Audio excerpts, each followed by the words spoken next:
This is Ron Klopfanstein, and you're in the hot seat on a Media Monday. Hey everyone, I'm Ron Klopfanstein, and you're in the hot seat on a Media Monday. We want to welcome everyone who's streaming the video of this broadcast on Facebook Live. I think today Twitch too, so we got those people back too, as well as our audio streaming audience at 955theheat.com. And those of you listening to our broadcast on 95.5 FM The Heat. Tonight, our own Nabil Khan is here to tell us about his Holiday Fair podcast, along with the co-creator Cassondra Powers. We're also going to be hanging out with bowler Pj Calkins at VISTA Lanes in Yorkville. But first, the Mohawk Valley ushered in the new year with a celebration sponsored by the Bank of Utica, the City of Utica. Photojournalist and AI content producer Jim Hale and I were there, and we have this report.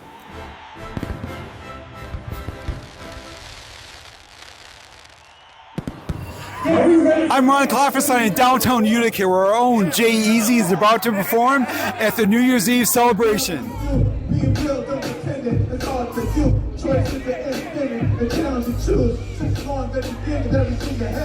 So I had to do what I had to do to ensure that I'm on the bigger mission. Good or bad. So the rules and steam, trying to get me supreme. Went hard when I get in the past. So I make this music, try to get my voice heard. Never put together songs, first words. Still you ain't really heard me. When we got started, I chose to put my voice first. And I stayed in the background. At the same time, put some hot tracks down. Never came through, I'm back now. I decided something ain't trying to look back now. All I need is one moment in time. Just give me one chance, let me know that it's mine. You can see I got the plan, I saw the design, and my opportunity to shine. It's not the end. Everybody put your tools in the air. Everybody put your tools in the air. Yeah. Let me see you put your tools in the air. Let me see you put your tools in the air. Come on. Let me see you put your tools in the air. Let me see you put your tools in the air. I'm with Jay-Z, who just got off the stage, so how did your set go? It was good, man. So what did you do? Just did a few songs, you know, stuff that's in my catalog, and I did a little tribute to Tupac, you know, just keep your head up. Yeah. I know Michelle, that's one of her favorite songs, so. And you were kind of a last minute guy here, so it's great you stepped up like this. Yeah, I'm just glad to be thought of, you know what I mean? Shout out to Gab B, because that was the artist that was supposed to be here. Performing at that slot, but she couldn't make it. So they asked me to come in. It's great that you stepped in then. Yeah. So how's the night been? So far it's been good. Well, have a good 2026. I'll see you around the station, guys. Yes. 95.5 Hot Seat Media Monday.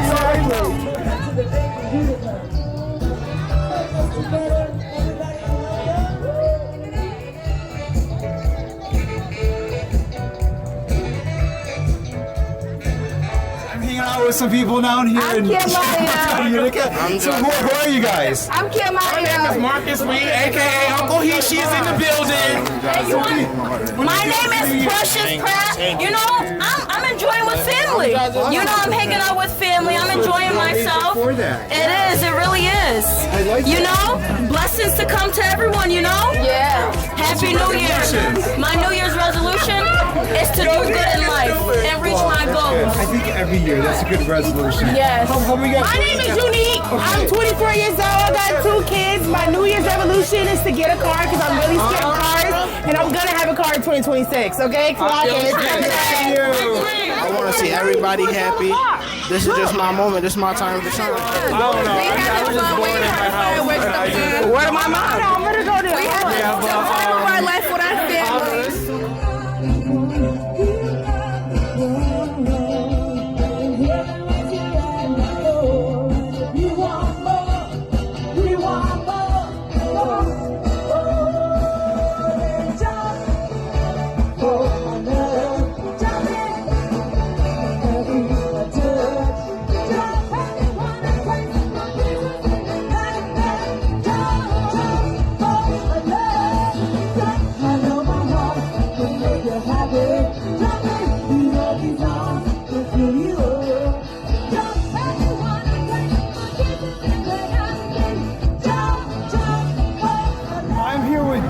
Dick, how tall are you?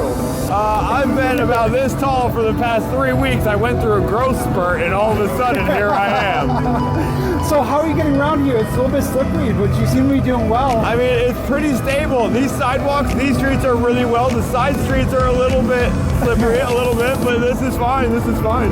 So how's the view from up there? I can see everything. There's so many flashing lights and fire glowing in my eyes. It's a beautiful sight.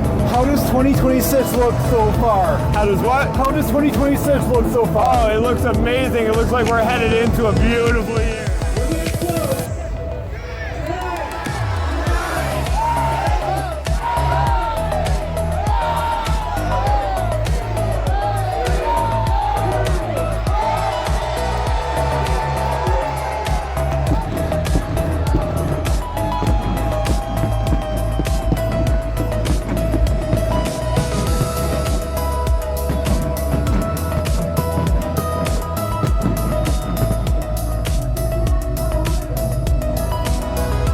There's an electric vibe down here at the New Year celebration with lots of people looking forward to 2026.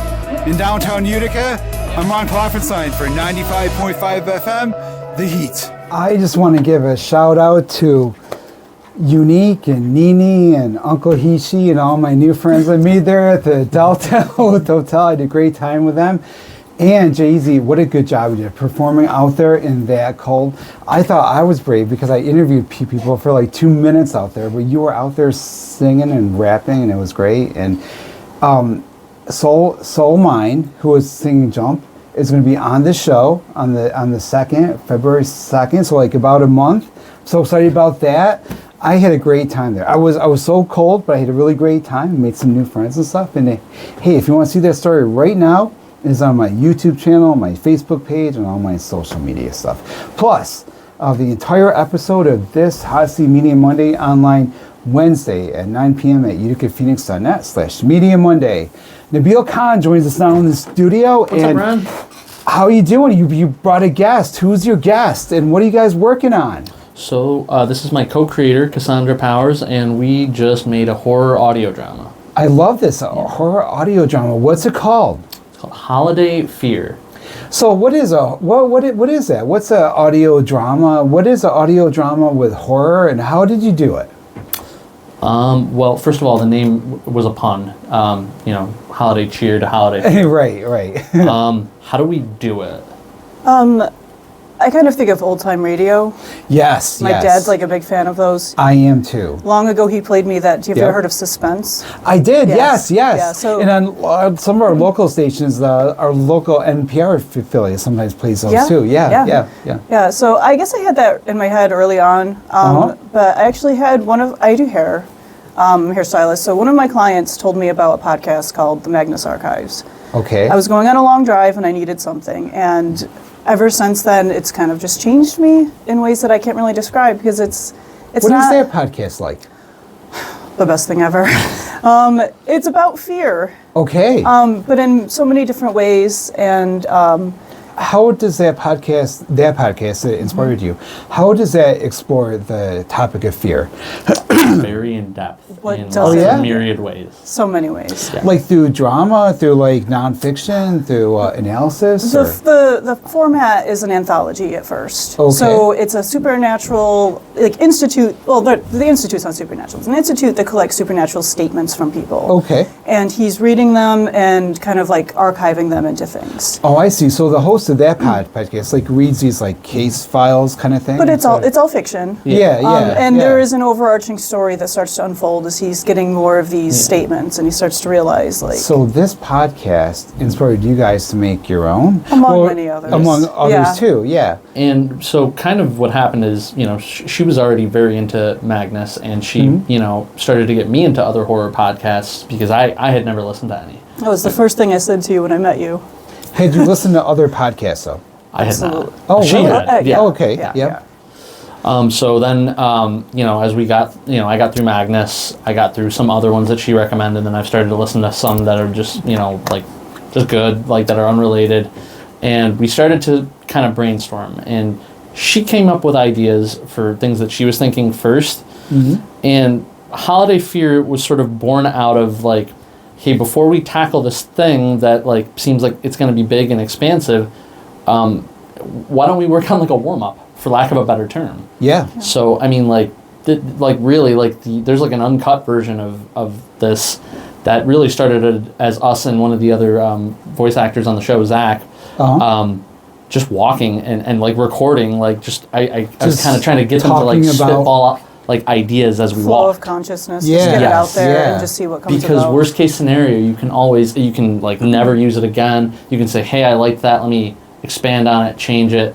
But it was a technique I learned at one point. So I'm like, all right, let's try it. It's a good technique. Yeah, it's like improvisation. Yeah, I mean, we were walking like on the parkway, and we were just like, beautiful scenery, like fall night, and it was just like, hey, what about this? And what about this? And, so when you're taking that walk on the parkway and you're recording it, you're talking about fear? About fear? Is that what you're talking about? Yeah, I mean, well, the sort of the, I mean, I don't know if we want to get into the well, actual what came out yet. of that? Like, as you're doing that, first initial, talk about like brainstorm what ideas and stuff. Like, what thoughts did you guys have about like fear or death or topics, or like how do you come up with like what you want to talk about? I mean, like I know that part of it for me, I wanted to include like local stuff, because when and if we got it in front of an audience, whether it was people around here or people elsewhere, the stuff that like makes up our local like horror lore, might appeal to them. Either they'll be local and say, oh wow, I've heard of that thing. Yep. Or they'll be from somewhere totally different and be like, wow, that just sounds like a cool story. Little do they know, like it's inspired by something local. So what do you guys think about fear? Why use it as a topic? Because I interview a lot of people who are into horror stuff, and it is a really good way to deal with a lot of stuff. What is it to you guys? I think for me, why horror? I live vicariously through fear. I am of course. How so? I'm afraid of things. I'm afraid of heights. I'm afraid of death. I'm afraid of loss. I unfortunately am not a big believer in a lot of things. I wish supernatural stuff was real. I hope it is. Yeah. I think this is a great way to kind of explore things and feel them in ways that I can't otherwise, and also to kind of tackle some of the things and maybe connect with people, especially like the fear of death. That was one of the biggest things with Magnus Archives. They cover some of that stuff, and I felt really connected with the people making it. I'm like, oh my God, I thought I was the only one to think these things. Yeah. So that's a way for me to. Yeah, it's a way for me to kind of do the same. This is my feelings, maybe somebody else can identify with that and be like, wow, I can identify with that. And in turn, you can take a weighty topic that almost anybody can relate to and then turn it into a creative outlet that people can enjoy. If you just say out loud, hey, what's a way to enjoy death? People are going to look at you like, what are you, crazy? Yeah. But if you take that and then you turn it into something else, and it's okay, well, hey, would you like to enjoy this fictional story that exactly, it's cathartic. And there are lots of ways to enjoy death: through drama, through horror, through through video games. I mean, through lots of different ways. And I think there's something very beneficial about dealing with death, about enjoying dramatic characterizations of death, or about all this kind of stuff that helps you to face your fears. Yeah. Would you say that's true, Cassondra? Doing this podcast and dealing with these issues, dealing with the topic of fear itself, and making a artistic creation about that. How do you think it affected you personally, or changed your perspective on your own fears? Sure. One of the first stories in here because we each wrote our own stories in here, and we kind of collaborated on the greater plot. Right. All of that is completely true except for the supernatural aspects of it. So for me, it was kind of a cathartic thing to explore and kind of bring to life the things that have happened to me and how I felt about them when they happened. And let's be real, there's no real thing you can do about death. I mean, it's an inevitability, but the best thing you can do is find a way to kind of cope with that and to find ways to enjoy what you can while we're here. And I think that's kind of what I'm trying to do with that. Yeah. And Nabil, you're a fan of the superhero genre too. So I wonder, there seems to be sort of a link between horror and the superhero genre at times. They're both genre stuff, right? And I wonder, if you could speak to the way that sometimes I think dealing with a topic and then adding the supernatural layer to it is a way to help you explore it a little bit more in a way perhaps that's safer. Would you say that's true? Yeah, and I mean, like, the thing kind of, like, to circle back to, you know, the talk about fear kind of works on two levels, that it's both a great equalizer because we all have fear, Right. but because there's so many different kinds, you can both be like, oh, wow, we can bond over fear, but we have True. totally different kinds, you know, like things that we're afraid of. Right. So, you know what I mean? That's an interesting thing, too, if you think about it. Yeah. Like, you know, we do all have fears. But, like, for some of us, like, for me, I'm crazy afraid of heights. But other people aren't. So, like, I can be, like, at the Destiny Mall, and, like, if the escalator's broke, I cannot walk up that because I'm too afraid. But other people I probably would think, like, well, that's no big deal. So, like, it's an unusual thing that, like, some of us experience such great fear over certain things, and others don't. Yeah. I mean, it's like how sometimes too you experience other people's fear, like kind of through empathy. You'd be like, oh wow, that person's scared of clowns. You're like, wow, I feel bad for you, but I don't feel that fear. Right. You know. Right. So your job with the podcast is the people who wrote the podcast, the story, and performed the story, is to make people feel that fear. How did you do that? Or to feel what you felt or what you wanted them to feel? I think for us it was just more kind of conveying things that either we fear or we've dealt with, and the hope is that as people are listening to it, they'll either A, enjoy it, B, relate to it themselves with either having experienced the same fears or their own, or both. Yeah. So. Well, we're going to hear some of that when we come back. Yeah. We're talking today to Nabil Khan and Cassondra Powers about their Holiday Fear podcast. When we return, we're going to hear some of that story. We'll talk more about their work. And later on in the show, Lily Christopher and I will take you down to VISTA Lanes in Yorkville for a bowling lesson and a demonstration from one of my former students, Pj Calkins. I'm Ron Klopfanstein. You're in the hot seat on a Media Monday. More after the break. This is Ron Klopfanstein, and you're in the hot seat on a Media Monday. Hey everyone, welcome back to the hot seat on this Media Monday. I'm Ron Klopfanstein. Tonight, we're hanging out with Nabil Khan and Cassondra Powers. We're talking about their Holiday Fear podcast. We're going to hear a little bit of that now. Cass? Zach? Party? What are you guys doing here? Gotta love parties. I can take them or leave them. I mean, we could always tell a story or two while we wait to see if anything fun happens here. Spooky? We all love spooky here. I took my driver's test the other day. Started out normal at first, but after the first few attempts I started to notice weird things happening during the tests. I was so young the first time I felt it. A deep-seated fear came over me and my blood ran cold. Dreadful sadness beyond my comprehension struck me hard. Tap. 9th grade was when the tap came with a whisper, and began thinking about losing my family. My grandparents, my sister, my mom and dad, and then tap. Don't forget about you. It started one night at 3 a.m. I saw the middle daughter. She stood there, motionless, unaffected by me asking her if she was okay. She didn't respond. She stared into the darkness, as if waiting for something. I thought maybe it was a dream. But the next night it happened again. And again. Until she finally let it slip.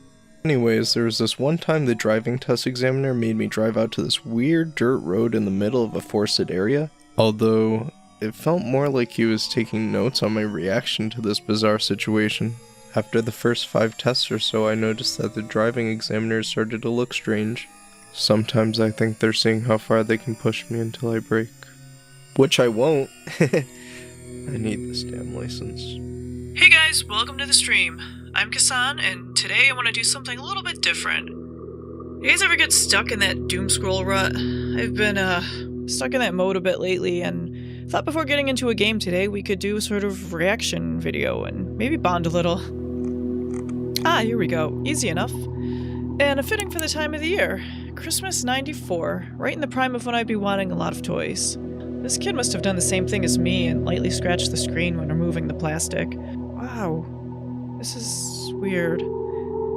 This kid must have been a lot like me. No, he couldn't. Definitely strange, though. What? This... How can this be? You guys are definitely giving me a run for my money, but I think I've got something really weird for you. In fact, it happened just yesterday. I almost didn't come to the party, but I thought it'd be nice to get my mind off things. I entered and made my way to the ticket counter and asked what seats were still available. The seats in gray were already taken, and the seats in blue were still available. but one set of seats had red X's through them. Well, we don't really like to talk about it, and stumbled into the forbidden row. Something happened. What is going on? Suddenly there were screams. There was widespread panic. And then it caught my eye.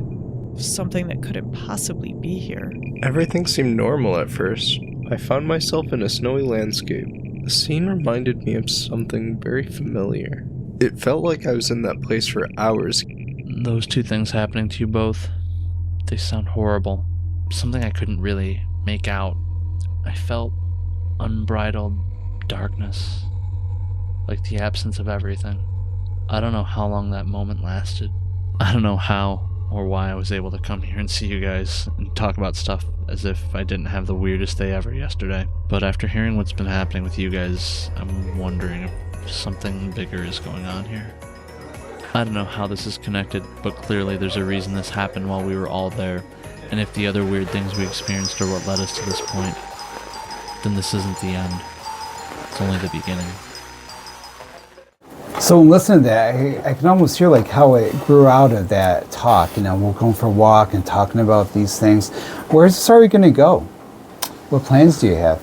So I mean, if maybe we step back a little bit, like the actual like plot of you know, when you listen to it is we're at a party. Yeah. I mean, we're telling each other stories because, you know, it's like a Christmas party, and you know, some Christmas parties are fun, but some are kind of like so big that like people kind of lose track of each other. You're a character, like you moved away and you come back to hang out. I think because we were listening to it. Yeah.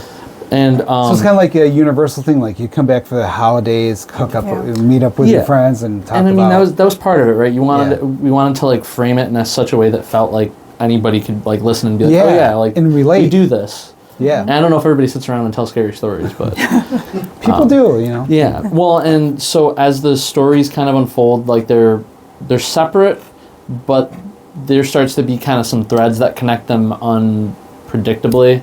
Yeah. Oh, I see. Yeah. Because you can hear in the clip and like in the episode that I heard, how the conversation's kind of it's conversational, which makes it accessible. But like, so there's an overarching like story that's going to emerge from this too. Yes. So I mean, it ends on a cliffhanger. And I mean, originally the idea was like that we were going to do like kind of one big episode a year. Yeah, that's a long time to wait for a cliffhanger to be resolved. Right. It is. But like you know, we liked it. We liked what we like worked on. So like we're gonna do more. I mean, we're probably gonna like maybe do some like specials that like break it up between the year to year. So that way there's a lot of holidays throughout the years. There are, and we're eyeballing some of them.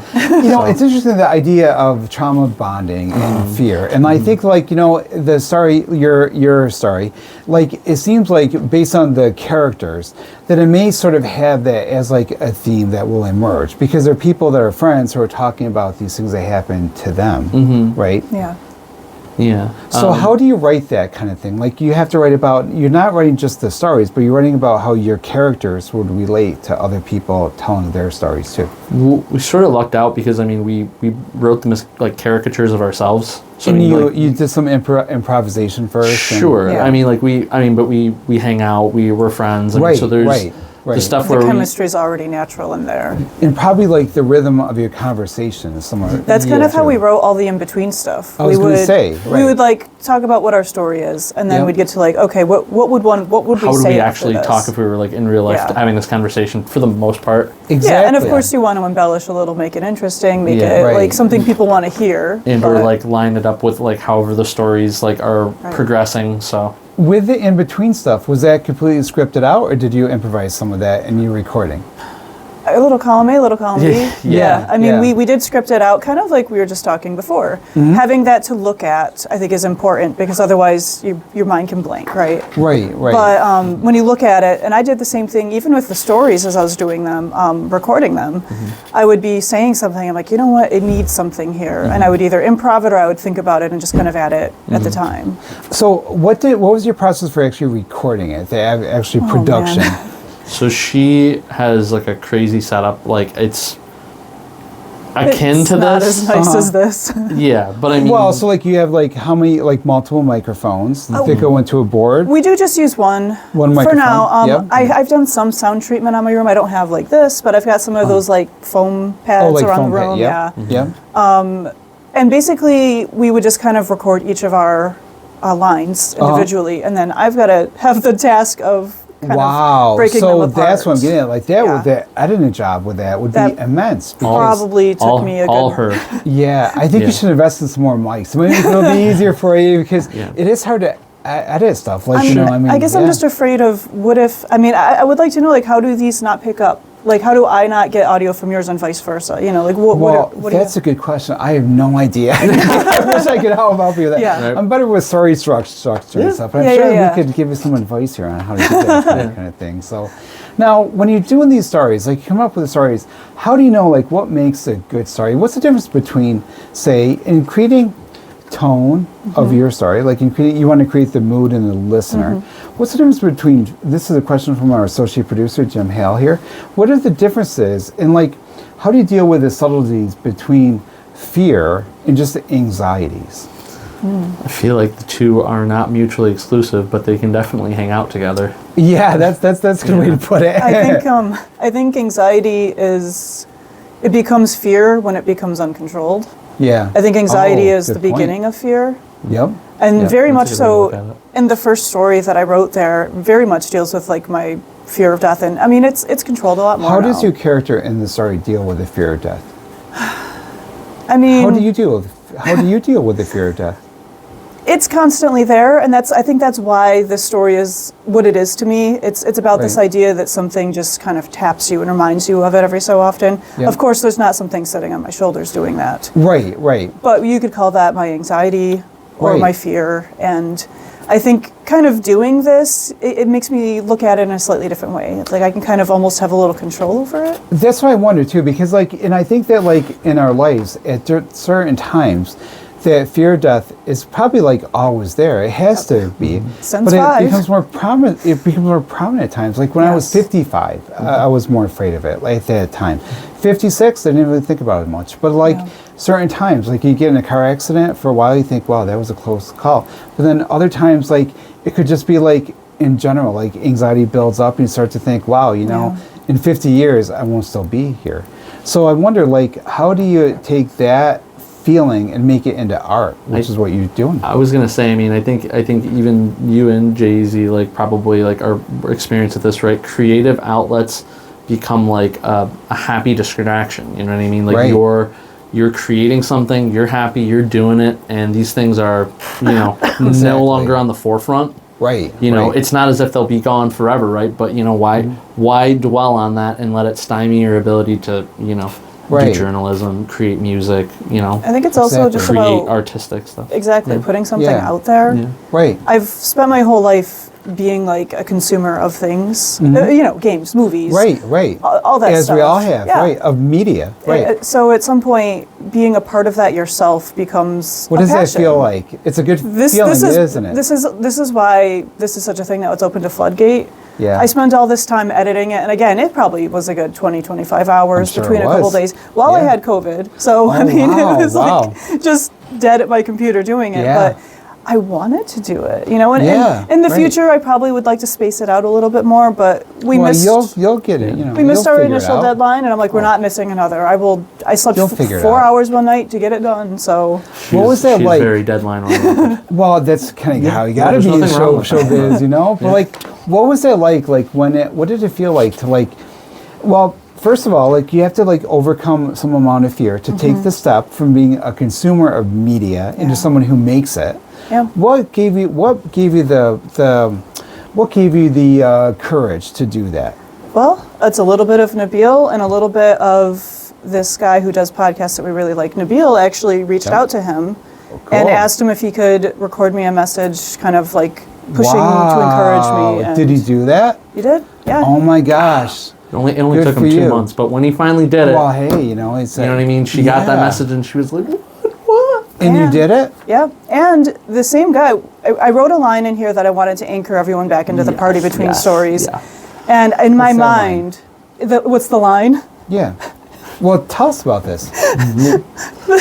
You know, when you think back to like work that you did, I think we always have like in our work, you know, if you think back, there's this moment that this was really good. Like this was great. You got to hear this thing. So what's the thing? So it was a break, right? It was a break between stories, like kind of like back in the sort of party like setting.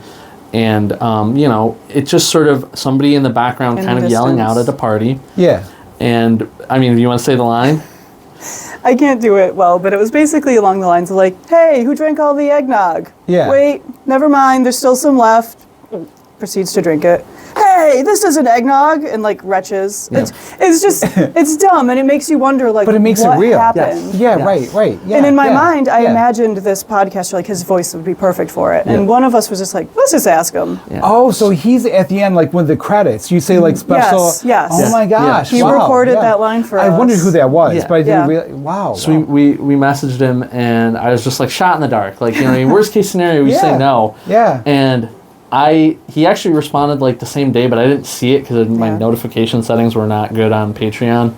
And like within the day, he's just like, yeah, send me the script. And I'm like, what? Oh my god. We were in the same room because we were like gonna start recording. He's just like, hold on. He just said, send me the script. I'm like, what are you talking about? And now, who is he gonna? What is his podcast? His name is Dylan Griggs, and his podcast is called We'll Be Gone. Okay. And it's like 231 episodes right now. Talk about someone that his podcast was initially going to be about 10 episodes. Yeah. And it just blew up. Yeah. And now every week he's just coming up. He puts out a new episode weekly, and he takes like a 2-week break every time a season ends, which is I love the idea of creative people who help others to get into it too. We do too. Now we're just gonna like keep shooting for the stars until somebody Who says else is on your creative team? With a podcast, who's the other? You have another actor, right? Yes. Yeah. Zach. Yep, Zachary Cassondra. Yeah. So what does Zach do on the podcast? Well, he wrote his own story. He voice acted as well. He's kind of like our funny guy. Yep. Because Nabil and I are a little more dry. What? Me? Dry? It's really funny, and I'll be the first one to admit this on live radio. I was worried that like his story was gonna not be like the best of like the three of us, and of everybody that's listening like to this like episode.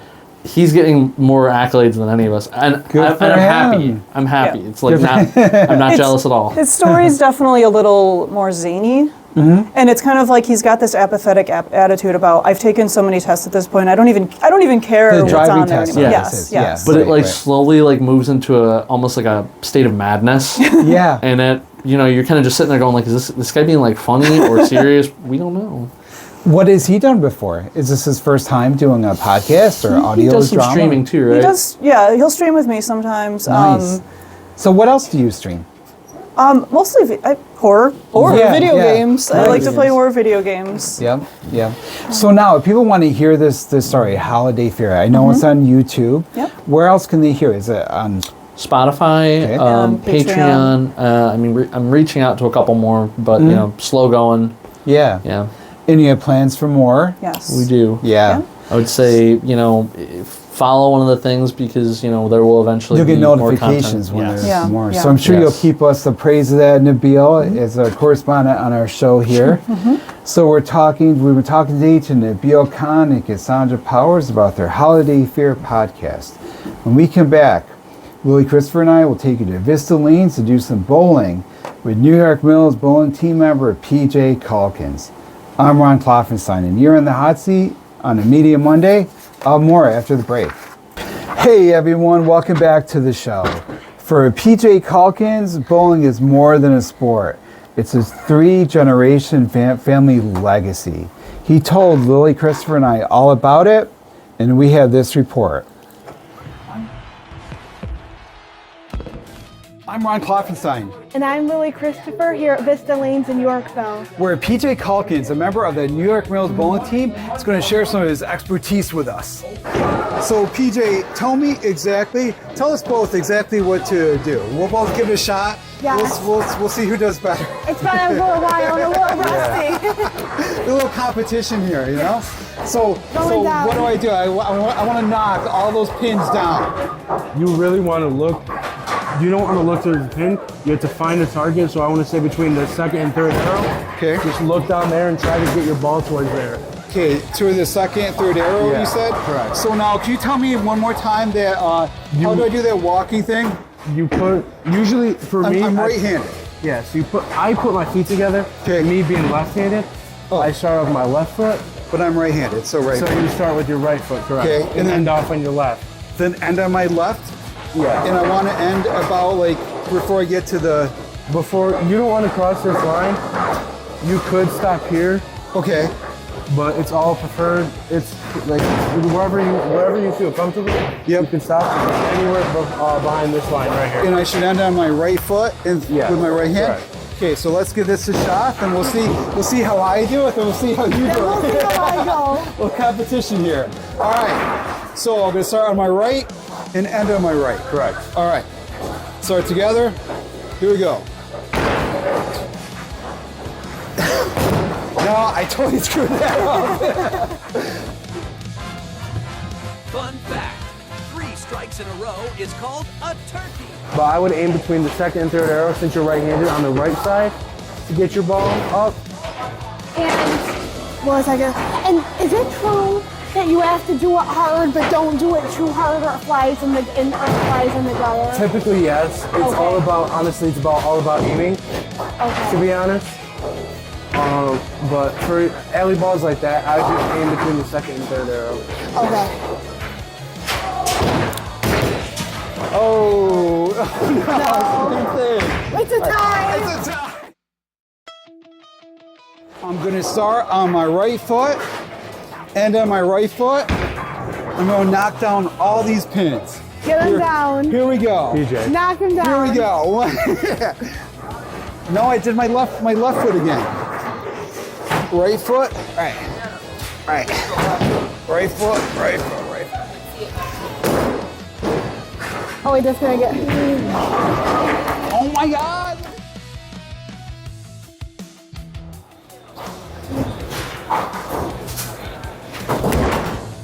I have a good feeling about that one there. Yes. Oh my gosh! Oh wow! Oh my God. Oh my God!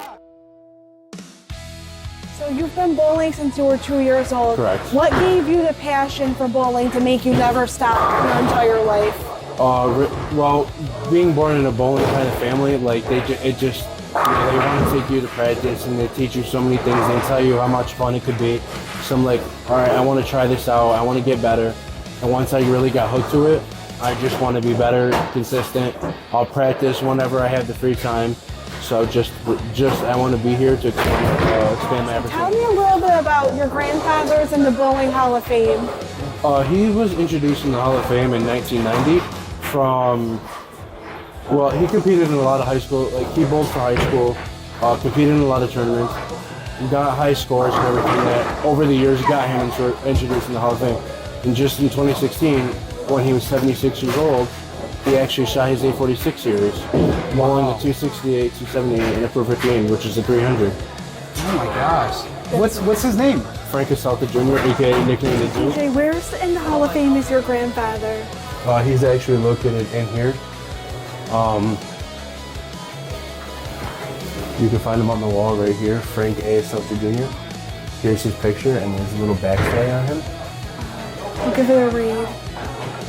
Frank A. Cassondra Jr. Frank Cassondra, one of the area's most notable bowlers, began his career in 1955. He has maintained a 200 average or better every year but one since 1969. He has 3 800 series, 3 300 games, 2 299s, 1 298, and more than 200 700s. A former member of the Professional Bowlers Association, Cassondra has participated in many tournaments and is a member of the New York State Men's Championship team in 1971 and 1973. He won the Utica Bowling Association of Youth title in 1968, 1969, and the Rome All Events title in 1984. Cassondra also won the Doubles Western Open, Utica Bowling Hall of Fame introduced 1990, And I think I saw your mom's name on the wall too, so I think we should go talk to his mom about her place in the Bowling Hall of Fame as well, you know? Wow. Yeah. Definitely. We're with Carlina Salta. She's PJ's mom. You must be so proud of him. I am. How many hours a week does he put into this? Oh gosh, wow. He's here, he bowls for school for New York Mills, and they practice a couple times a week, and then also matches, and then his Saturday morning league tournaments when he can. So probably a good 10 hours a week maybe or so. That's a lot of commitment for him. Wow, good for him. So tell us a little bit about yourself. Does bowling run in the family? Bowling does run in the family. My mom and dad both bowled for many years, so I picked it up right along with them. Since I was a teenager, actually younger, probably 5, 6 years old. Yeah. And then my son, I had him on the lanes at 3 years old. So bowling, like what is it about bowling that you guys like? The camaraderie, everyone gets along. It's like family. The it really vibe is. is The vibe really, is like family. A lot of leagues. We were with the group or league for 29 to 30 weeks or so. So you see them every week. And it's something you can do like at age 29 to 59 to 69 to your whole 3 years life, old. too. Yep. Yeah, which is really cool. Exactly, carries your whole life. So tell us a little bit about, are you in the Women's League Hall of Fame? I am. We saw your name on the wall. Yes, congratulations Good for for you. some of the lessons that he's taught you about life. It must be great you must have learned a lot of this sport from your grandpa, and I did. you probably just that time together. You probably learned so much. The lessons he taught me is just be consistent with everything. Like comparing bowling to consistency in life, you just want to keep on doing to get better. Like for me, bowling, when I was 2 years old, I was learning how to walk, and they were teaching me how to Already bowl. with the bowling ball. Yeah. Walking with it, walking Yeah. like a walker. Yeah, they taught me how to bowl since I was ever since I can walk. They taught me how to be consistent. Again, to socialization with teams, get me into groups. I bowl for my high school bowling team that I probably would have never got here without him. Well, PJ, someday I think you're going to be in the Bowling Hall of Fame too. So you're doing amazing, Thank you so and much. keep up to it. And what is it like here? People ask you, what is it like to go bowling? What do you say? What is Vista Lanes like? What is it like to hang out here and have some fun? It's a really nice place to hang out. I live right a couple blocks away from it. Yeah. So it's not too far for me and my friends. If we want to come out, bowl a couple games, laugh, talk, whatever. We just like to hang out here. Good, wholesome fun, right? Yeah. I know that you like to come here. I know we lost a couple bowling alleys within the last couple of years. Was this always the place you would go, or did you grow up at some other? I bowled actually at Panorama before in Utica before they closed, and a couple times I bowled in Rome at Kingpin Lanes for different tournaments.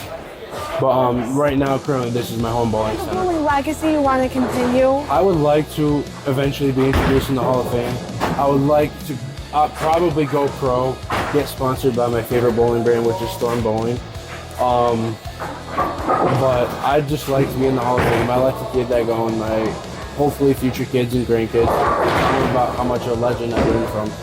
Yes. Well, good luck. Thank you. I'm sure your granddad's really proud of you. Yeah, I am too. Thank you so much. We had a great time. Make sure you come check it out. You want something to do that's fun? Swap your boots out for some bowling shoes. Come down here to Vista Lanes and do some bowling. I'm Lily Christopher here at Vista Lanes. And I'm Ron Klopfanstein for 95.5 FM, The Heat. Now that you heard that story, you really have to see it too, because there's a really great shot when PJ, it's really the first shot that he took. He threw do you call it throw the ball? I'm not really sure, but he bowled, and I thought for sure it was going to go in the gutter, but it didn't. It bounced back. It hit every single ball. So we're going to have that online. You can see that too. So with the version online, that'll be online tonight. Photojournalist and AI content producer Jim Hale and I will have that story streaming tonight at 9 p.m. My YouTube channel, my TikTok, and my Facebook pages. Lily Christopher and DJ J Easy join me here now in the studio. And I gotta say, bowling was in my family too. So both sides of it. On my father's side, my grandmother, Frances Klopfanstein, was a big bowler, very competitive woman. She would take me to bowl. She taught me how to bowl. And on my mother's side, my great-grandfather, Frank Sonner, He was amazing bowler. He was actually legally blind. He went blind when he was in his 30s, and but he still bowled, and actually he was so good at it that he was on a local TV show called Bowling for Dollars that was on the NBC affiliate in Syracuse. It was WSTM then, I'm not sure what it's called now, but in the 70s there was a local game show called Bowling for Dollars, and my great-grandfather, Frank Sonner, was on that show. So bowling's in my family too. So do you guys bowl? Anytime I have, PJ gave me some, shout out to PJ, very good tips, and he really taught me. I did good, but anytime before then, if I would bowl, it would always go kind of south. So shout out to PJ. I bowl, every now and then, just for recreation.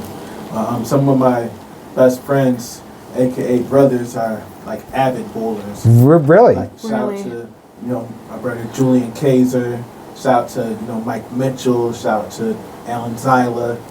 Yeah. Where did they bowl? Before Panorama closed, we would go to Panorama. Right. A lot of times we would go to VISTA because we all we lived on the west side. down there. Right. We all lived on the west side, so VISTA was like right there, so we would go there. Sometimes go to Kingpin. Yeah, I really like to see like these sort of like these like kind of retro things that were like kind of maybe people didn't think as much about lately coming back in style, like bowling and pinball. I love pinball at the pinball place, and even like the burlesque thing too, like all this like retro, like kind of, I think it was like 50s stuff, having it come back like this is really cool, I think. Yeah. Yes. So what did you guys do on New Year's Eve? Jay-Z, what did you do? How did you stand that bitter cold? Well, a lot of moving around. Yeah, right. Yeah, good job. I know he was out there to rap and like was like 20, like 14, 10, I don't know what it was. Yeah, so I think Cassondra commented on the video you shared. You weren't even wearing gloves. Right. I was back and forth switching hands, holding the mic so I can put my hand in my pocket, to warm it up, you know what I mean? But yeah, it was really cool because obviously I did it last year and it was longer last year, so it was, right. I was kind of used to, the outside to like the coldness, I guess, right? But you're really not used to that though. Like, what does that do to your voice? Yeah, that. If you notice, if you listen to the video, you hear my voice. You hear like the crackle in the voice and everything like that. And like, you did a really good job, though. I do want to say that. I mean, I could hear like that. Like it sounded like you were cold, but like everyone's cold. But I mean, like what is that like? Yeah, go ahead. I don't want to cut you off there. Yeah, no, I was just gonna say I realized that the reason why my voice was sounding like that was because of the cold air. Right. Because I noticed like last year when I did it. It was the same thing, and then this year I was like, oh, it's got to be the cold air. I'm just making my voice be like that, inhaling and stuff like that. Right. But it was all right though, because I'm so used to performing. Yeah. Whether indoors, outdoors, so I can pretty much adapt to any kind of environment. Right. So, you're like an athlete, but I mean, like with the extreme conditions, though, it's got to be like kind of hard, Yeah. Was it hard to concentrate too, like with the cold? No. Cold makes it hard for me to concentrate. I don't know. I just can't Yeah. No. Didn't make it hard to concentrate at all because, like I said, I've been doing it for so long. It just, all right, this is what we're doing. So, just. Whether it's too cold or too hot or, yeah. So, like, shout out to that guy, Nick, who I call Dick, because I was so cold when I interviewed that he was on stilts, so I was like shouting up to him and I thought he said Dick, but his name is Nick. But see, I get so cold too, it's like hard for me to focus when I'm freezing cold, Right. No, but just to answer your question about what I did, after I performed, I went over to the Lightbox because Dr. Dust was DJing over there. Oh, really? The Lightbox. What's the Lightbox? I never heard of that. It's just, a little event center that's on Bleecker Street. Oh, really? Over by Bleecker and Kossuth. Oh, cool. Wow. It's a little plaza. Yeah. Was it indoors? Yes. Okay, good. Yes, it was definitely indoors. Yeah. Shout out to Mr. Pete. You know what I mean? He put on the New Year's Eve party along with 6-inch garments. So wow. Shout out to him as well. So what was that party like? It was cool. Like I said, Dr. Dust was DJing, and I don't remember being in there before. I think I've been in there maybe like once before. Yeah. But it was just cool. You know, the DJ booth is off to the side, and you know, got a little open area, you know, where you can sit, or you know, they got the dance floor and everything like that.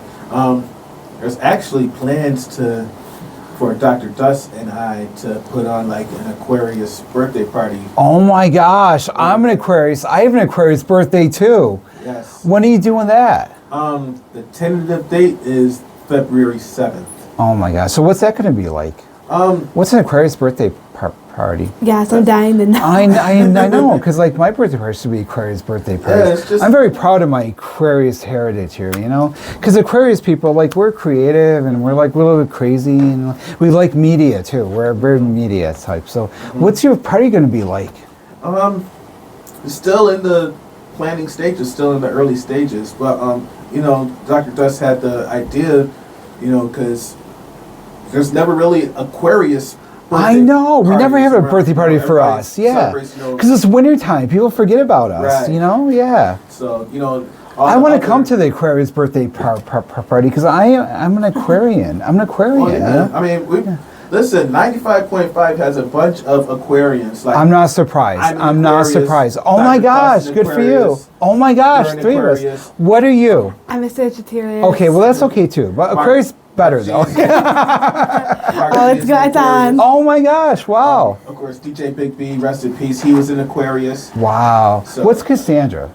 She's kind of more like concrete, like matter of fact. You know, she's more like I've never been. What's September? I think her birthday's in September, Wait, October. Yeah. I'm not sure. So. No, it can't. But I am an Aquarius through and through. You know, yeah.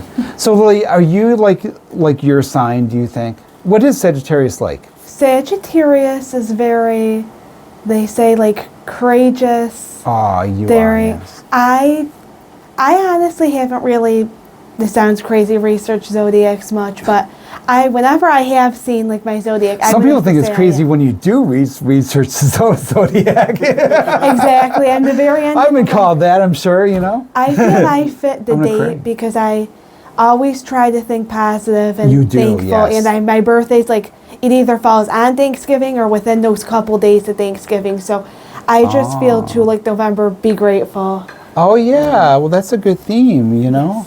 I like that. How do you express? My mother's in Sagittarius also. Oh really? Yeah, my mother and uncle, they're twins. So that's the November kind of people, the Thanksgiving-ish kind of. Yep. Then Twins. Capricorn comes around twin. Christmas time, and those people are more like, they're the concrete ones, like the business-like types, like sort of think, you know, like it's got to be like this, got to be like that, you know. So I love the idea. What do you do at a party for Aquarius? You said what the... Yeah, like what would an Aquarius party be like? I'm trying to imagine this, you know? I would imagine it would be just like, you know, any other, you know, party or celebration, you know. Of course, music. Aquariuses are, you know, obviously invited, but I mean, everybody's invited.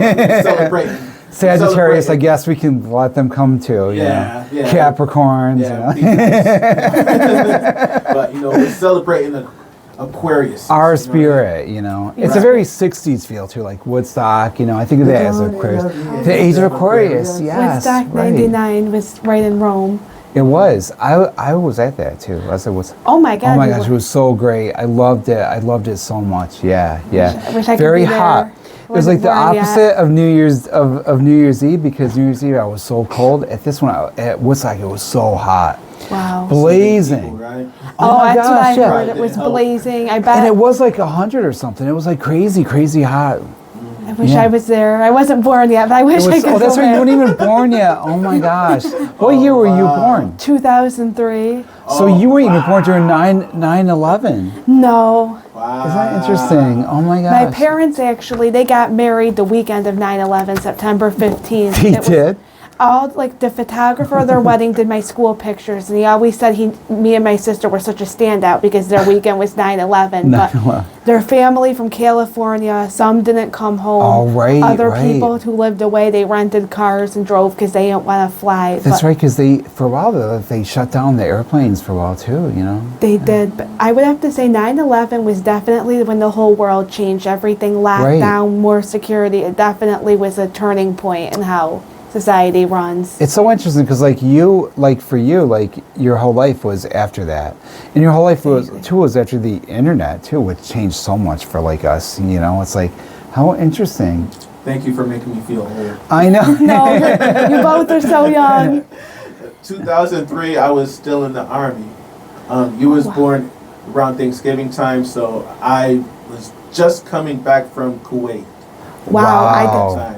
In the Army, would you say that being in the Army has shaped some of your music? Have you ever wrote songs based off of your past? Because it's amazing you were in Kuwait. Not many people from this area get to say they've been to Kuwait. So would you say it shaped the songs that you've wrote? Not necessarily, because it'll sound bad, but I kind of detached from the Army when I got out. Did you have to? You probably have to, right? Yeah, well, just make sure not to carry over stuff, you know what I mean? Because obviously I was overseas. When it happened, when 9/11 happened, right? No, when 9/11 actually happened, I was in AIT. But you were in the military. Yeah, I was in training, for my. What is that like? What was that like when the country was attacked and you were in the military? Well, I'll tell you from my personal experience. Like I said, I was in AIT. That's the What is that?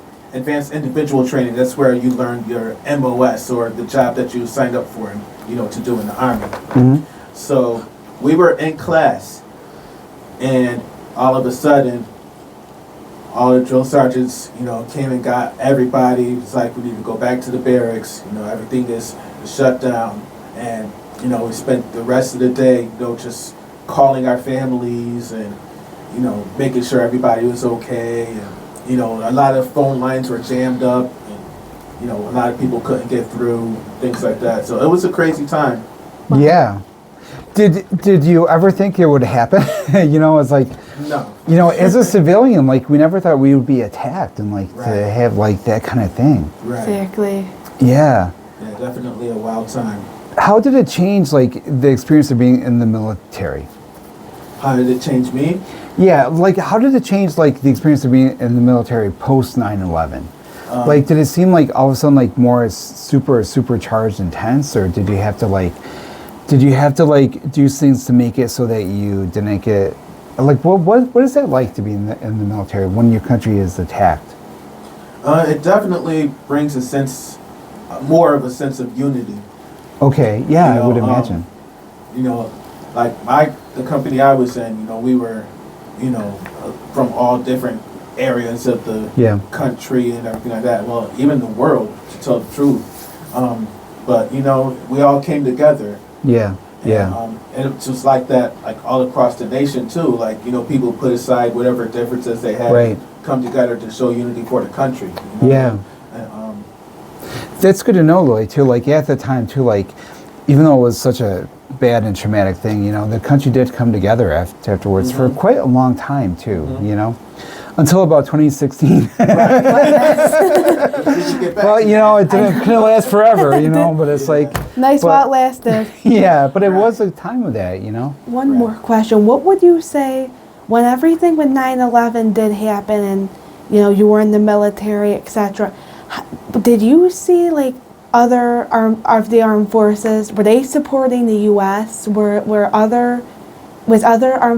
Other military forces in other countries, did they come together to support the U.S., or did they feel no? I would say yes. Like I said, it was just it was such a different time, everybody together. Exactly. Wait a minute, they're coming in here? Nah, we need to see them. The whole world, everybody together, Army, Navy, Marines, everybody just come together. Yeah. Right now. And the world too, it felt was on our side. And it was a different time. It was before this divisiveness, and it was even though it's such a bad thing, it like created this like, you know, kind of like unity that was really great, you know, for a while, and patriotism, and it was like, but like, you know, Exactly. 16 years later, it was like someone else came along and got rid of all that stuff. So They do always say tragedy unites us, so it does. it's for as unfortunate as this, sometimes it's what the world needs to bring together peace and Yeah. unity for us. Right. Terrible as it is. Exactly. Right. I mean, you always look for the positive thing. Right. Thank you for your service too. You know, Thank for the you. country. You know. Thank you for your service. So we've been talking to Lily Christopher and to our own Jay Easy. Thank you for tuning in tonight. We're going to have this episode of the Hot Seat Media Monday. Happy New Streaming Year. Wednesday. Yeah, Happy New Year. Right. Happy New Year. Hope 2026 is your best yet. Yes. Our sound engineer is Jonathan Brooks. He's DJ Jay Easy. He's up next with the Easy Ride Home. Jim Hale records the show for YouTube and podcast.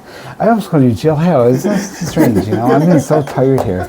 He's our you know, because I saw the AI that it looked like an L. So I'm blur together here. He is our AI content producer, Stefan Rubisky, Nabil Khan, Lily Christopher, our associate producers, and I'm your host. I'm Ron Klopfanstein. I'll be back next week with another Hot Seat Media Monday.